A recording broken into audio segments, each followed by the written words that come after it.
মনে পড়ে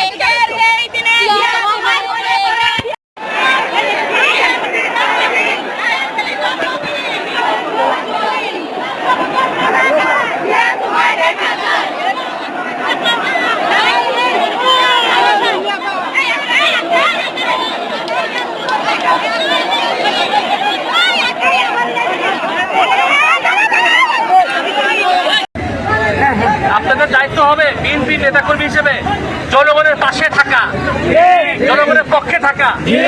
যেখানে জুলুম দেখবেন বাধা দিবেন, যেখানে দখলবাজি দেখবেন বাধা দিবেন, যখন চাঁদাবাজি দেখবেন বাধা দিবেন, জনগণের পক্ষে দাঁড়াবেন। আমরা যে আন্দোলনটা দেখলাম, এই যে বৈষম্য বিরোধী আন্দোলন, এখানে বাংলাদেশে আর বৈষম্যের কোনো ঠাঁই নাই। সকলের পক্ষে দাঁড়াবেন, ন্যায়ের পক্ষে দাঁড়াবেন এবং মানুষের পক্ষে দাঁড়াবেন। অন্যের পক্ষে দাঁড়ানোর কোনো সুযোগ নাই, ঠিক আছে? এবং বিএনপির সকল নেতা কর্মী যেন সাধারণ মানুষের পাশে থাকে, দুঃখে সুখে যেন পাশে থাকে। আমরা নতুন ভাবে রাজনীতি করতে হবে আমাদের, আগের গতানুগতিক রাজনীতি চলবে না। আমাদের ভালো রাজনীতি করতে হবে, ঠিক আছে? মানুষের পক্ষে রাজনীতি করতে হবে, ঠিক আছে? কাজেই বিএনপির কোন নেতা কর্মী যেন অন্যায়কে ঠাঁই না দেয়, মাথায় রাখবেন। যদি দেয় আমরা অ্যাকশন নিতে বাধ্য হব। এটা সবাই মাথা রাখবেন, সবাই একত্রিত থাকবেন, জনগণের পক্ষে থাকবেন, মানুষের পক্ষে থাকবেন।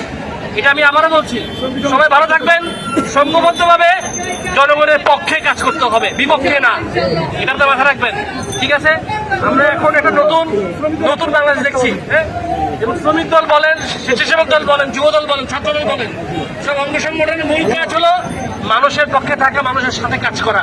কোথায় কি সমস্যা আছে এটাকে দেখা এবং গিয়ে সমাধান করা, ঠিক আছে?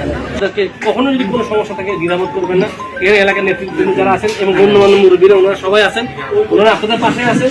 কোনো সমস্যা আমি কিন্তু ওনাদেরকে বলেছি আপনারা আমাকে জানাবেন, আমি এসে আপনাদের পাশে দাঁড়াবো। আরেকটা বিষয় বলি, আমার বাবা যখন গ্রেপ্তার হলেন 20 জুলাই, আমরা কিন্তু 5 আগস্টের আগে ওনার কোনো খোঁজ খবর পাই না। আমরা ওনার সাথে কথা বলতে পারি নাই, দেখা করতে পারি নাই। এই জালিম যে সরকারটা আগে ছিল আমাদেরকে সেই সুযোগটা দেয় না। কিন্তু 5 তারিখে প্রথমবার আমি আমার বাবার কণ্ঠস্বর শুনতে পাই, উনি জেল থেকে প্রথমবার ফোন দেয়, জানতে চায় যে কি অবস্থা। এবং সবার আগে আমাকে বলছে যেহেতু এরপর পট পরিবর্তন হয়েছে, তুমি ইনশিওর করো আমাদের সনাতনধর্মী ভাই বোন যারা আছে তাদের জন্য কোনো সমস্যা না।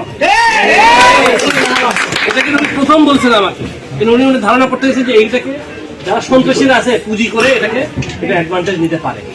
প্রথমে বলছে তোমরা আগে মাথায় রাখবা, তুমি এই জিনিসটা যেন সব এলাকায় বলে দেবেন। সবার সাথে আমাদের যখন কমিউনিকেশন হয়েছে, আপনারা আমাকে একটা জিনিস এনশিওর করেন আমাদের কোনো আঘাত না এবং তারা যেন কোনো আক্রমণের শিকার না হয়, এবং তাদের সুরক্ষা দেওয়ার দায়িত্ব হলো আমাদের, ঠিক আছে? এতটুকু আমি আপনাদেরকে বলবো, আপনারা ভালো থাকবেন এবং ভবিষ্যতে আপনাদের সাথে দেখা হবে, আপনারা আসবেন, আমরাও আসবো, ঠিক আছে? সকলে মিলে আমরা একটা সুন্দর বাংলাদেশ গড়ে তুলবো, ঠিক আছে? ইনশাআল্লাহ। বলবো আসসালামু আলাইকুম, আদাব, সবাই ভালো থাকবেন ভাইয়া, ঠিক আছে? এটা আপনারা জানাবেন, আমরা যাবো।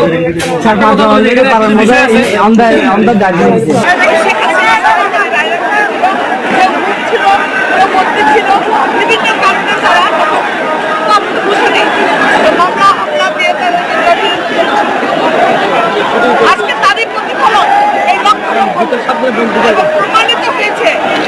শহীদ জিয়াই বাংলাদেশের একমাত্র স্বাধীনতা ঘোষক এবং বেগম খালেদা জিয়া তারেক রহমানই বাংলাদেশের একমাত্র যিনি সত্যিকারের গণতন্ত্র ফিরিয়ে আনতে হয়, তাদেরই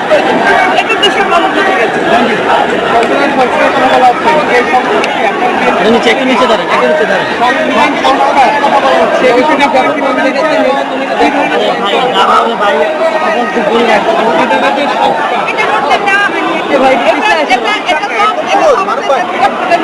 বলবেন তো আমি কেন আসলে রুটমাপ এখন হয়নি, যখন হবে তখন আলোচনা মাধ্যমে আপনারা আমাদের লিডারদের কাছে আমাদের যারা সিনিয়র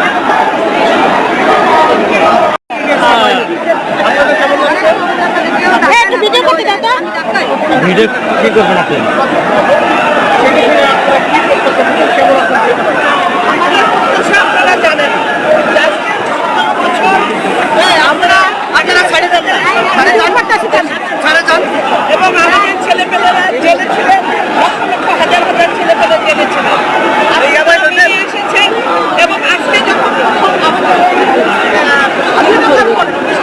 আমরা পেয়েছি এই ছাত্র জনতার আন্দোলনের মাধ্যমে সেই স্বাধীনতার পরে এর প্রথম শহীদ জিয়া রহমানের বাজারে এই সুন্দরভাবে তারা এসেছে। যে সমাগম দেখছেন এই ছেলেগুলা এই মেয়েগুলা অনেকেই জেলে ছিল, কেউ আয়না করেছিল।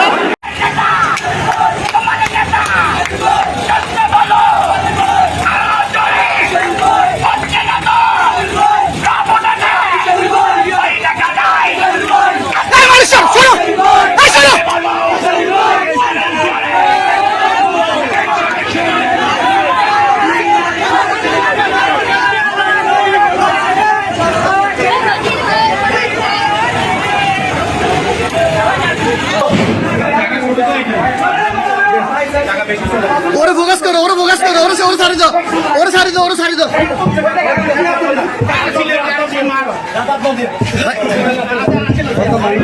ভাইয়া ভাইয়া